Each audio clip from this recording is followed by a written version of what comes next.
jijjiiramni siyaasni addunyaa amma fide kuni siyaasni addunyaa amma fide kuni harka sassaabbachuun Ameerikaa fa'aa harka sassaabbachuun biyyoota akka Awurooppaa kanneen keessa jiranii kuni biyyoota middle power ta'anii gaanfa Afrikaatti humna isaanii agarsiifachuudhaaf tattaaffachaa jiran kanaaf carraa akkamii fida dhiibbaa akkamiis immoo biyyoota kanarratti fida jetteetidha kanatti yaaddu especially Itoophiyaa irratti dhiibbaa akkam fida rakkoo amma Itoophiyaan keessa jirtu wal qabatee dhiibbaa isaa already argaa jirra gartee waggaa jalqabumarraa dubbii matte jalqabumarraa wanni kun dhufaa ture mul'ataa ture diskashinii guddaa ture na yaada Dagaafa yuunivarsiitii ture humni Ameerikaa laaffataa waggaa dhufu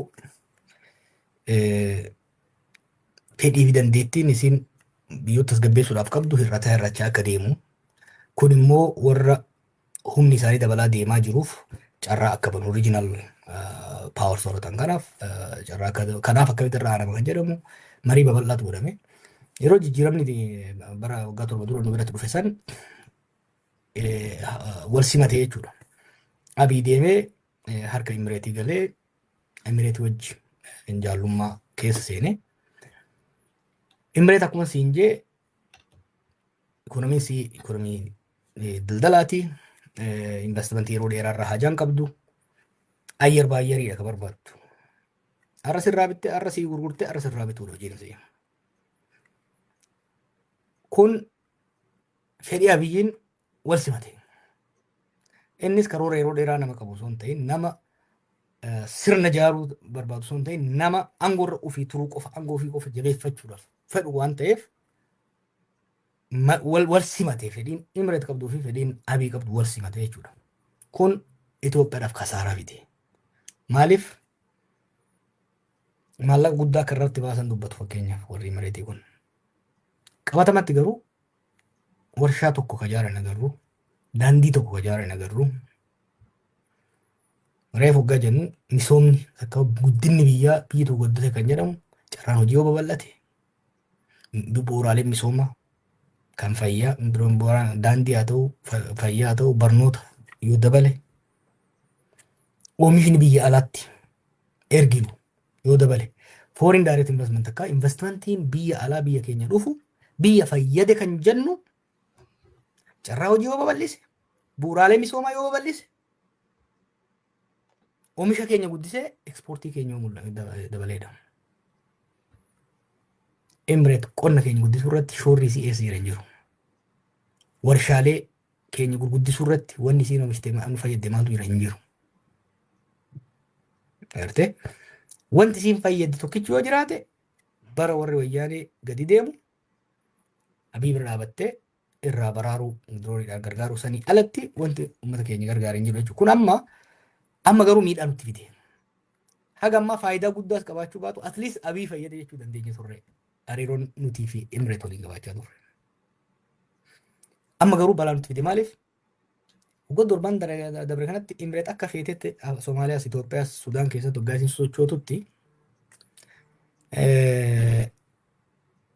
sochiin isii kun namni biyyi biraa itti hedduutti dhagahame hin turre. Amma garuu Suudiin walitti bu'an. Suudiin waan walitti bu'aniif Suudiin tarkaanfii fudhachuu eegalte jechuudha. Suudii jechuun humna guddaadha. Namni kana sirriitti fudhachuu danda'u humna guddaadha. Yemen irraa rukuttee baaftee Suudaanii baasaa jirti. Nuuf amma balaan dhufe kaa. Maaliif?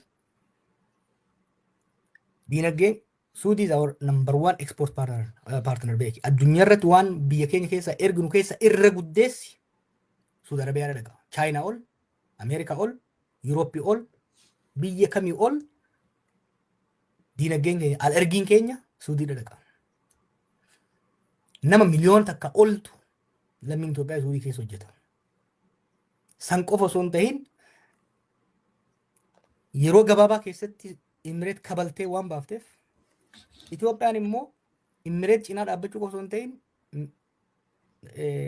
paartiner takkaahu waahila Imireet Sudaan jeequu keessatti waahila taatee waan taphataa jirtuuf amma Abiyyis Itoophiyaanis yoo tarkaanfii ofii kan hin sirreessine taate Suudiidhaan wal dura dhaabbachuudhaaf deemna jechuudha.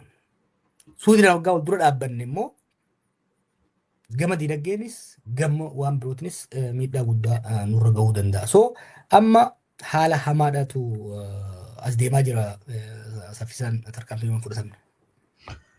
Dansa egaa amma waa'ee dhuma Itoophiyaatirraa haasa'aa jirra. Addunyaarraa kaanee gaanfa Afrikaatti dabarree amma Itoophiyaatti gadi seennee jira. Sirriidhumatti waa'ee Itoophiyaatirraa akka haasofnu nan barbaade. Itoophiyaatti biyyoonni kunniin lamaan Saawudii fi UAE iddoo garagaraatti Yemen keessatti waan isaan wal godhanii Yemen keessa akka isheen itti baate ni beekna. Somaalee keessa Somaalilaand keessatti wanta biyyoonni Imireetaa yookiin immoo Saawud UAE'n isheen raawwattu ni beekna. Saawudiin amma Itoophiyaa irratti dantaan isheen qabdu maal fakkaata? Akkuma ammaatu jettee wanti isheen biyya alaatii galfattu fooniin dabalatee iddoo waan baay'ee irratti wanteen hirmaatanii jiran Itoophiyaa irraatidha kan isaan deeman. Humni guddaan Saawudiidha moo UAE'dha Itoophiyaadhaaf? Maaliif humna guddaa jennaa kallattii bu'aa biyya sanaaf buusuu danda'an irratti hirmaannee wanti nuti jechuu dandeenyu maalidha kanaa wal qabatee? Deebiin gabaabaan Suudiidha. Maaliifi Emireet Dubaay Abudaabiin gabaadha beeki. Suudiin Emireet lammiileen biyyasii miliyoona tokko gati. Ka biyya alaa wajjin miliyoona 10 ta'a. Suudiin lammiin biyyaa qofti gara miliyoona 35 miliyoona 40 dhiyaata. Miliyoonni 40 kun immoo dureessa kan bitachuu danda'udha. Bara tokko umraa Uganda kun nama kubbaaniyaa makiinaa Jaappaan tokko arge waajjira isaa Dubaay irraa garasitti gaggeessaa ture. Maaliifiin jedhee maaliif Suudii filattan jennaan Dubaay bakkuma itti gurgurattu namoota biyya biraatu dhufee bitata. Suudiin garuu namni biyyaatu ka bitachuu danda'u miliyoona 35 jira. Huge consumer base jira. Artee so nuuf gabayaa guddaadha Suudiin. Lammaffaa reefu maaliin jee Itoophiyaan guddachuudhaaf misooma nama kana export nama dandeettii qabu export godhuu danda'udha qabna. Oomisha keenya daballee oomisha kanallee export godhuu hin dandeenya. Lamaanuu Emireet kanurraa fudhatu baay'ee xiqqaadha. Kanurraa fudhatu potentiaaliin Suudiin nurraa fudhachuudhaaf qabdu baay'ee guddaadha. Namni illee nurraa fudhachuudhaaf oomisha illee nurraa fudhachuudhaaf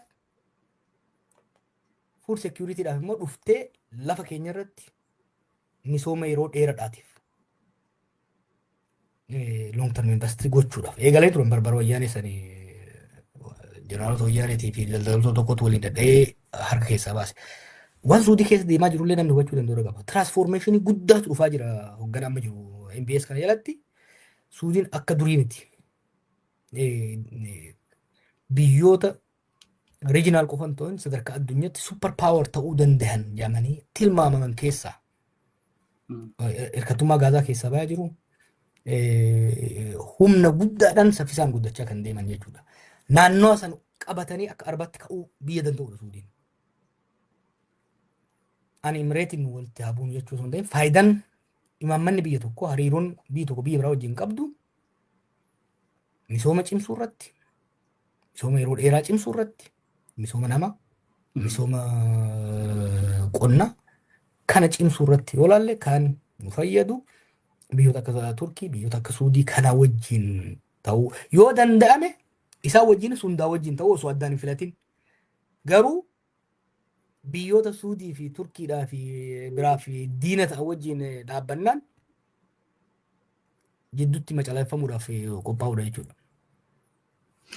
Dansa eegaati biyyoonni kunneen dhiibbaa isaan guddaan qaban guddaadha akkumaatu jettee xalayaa Trump dhibba kana barreesseenis ol qabatee gama sanitti caasessuun yookiin immoo siisiidhaan gama sanitti biyyootuma kana irratti affeeruun maaliif dhiibbaa isaan qaban waan beektuudhaaf Ameerikaan waan kana gaafa gootu dhiibbaa kana kallattii garaagaraatiin kallattii hedduudhaan kaasteedha kan amma agarsiifte. Jawaar sa'aatii keenyatti nu daangessa waan baay'ee kaasuu dandeenya ture garuu haala baay'ee qabatamaa ta'ee fi yaada yeroo ammaa kanatti bilbiltuu ta'anii siyaasa addunyaa jijjiiraa jiran keessatti wanta gara gaafa Afrikaattis dhufaa jiru irraatidha kanarra mari'annee addunyaa irratti siyaasa akkamitti deemaa jira gara Afrikaatti maaltu dhufaa jira gaafa Afrikaatti immoo specific maaltu dhufaa jira Itoophiyaan rakkoo keessoo ishee qabduun dabalatee wanti amma deemaa jiru kun dhiibbaa guddaa akkamii irratti fida waan jedhu irratti waan baay'eedha kan nu qodde galata jechuun barbaada dhaamsa xumuraa yookiin immoo yaada xumuraa otoo har'a mata duree kanarratti ka'ee jettee qabaatte carraasi kenna. Marii gaariidha gara fuulduraas gadi buunee deemaa kun dhimma siiriyaasiidha.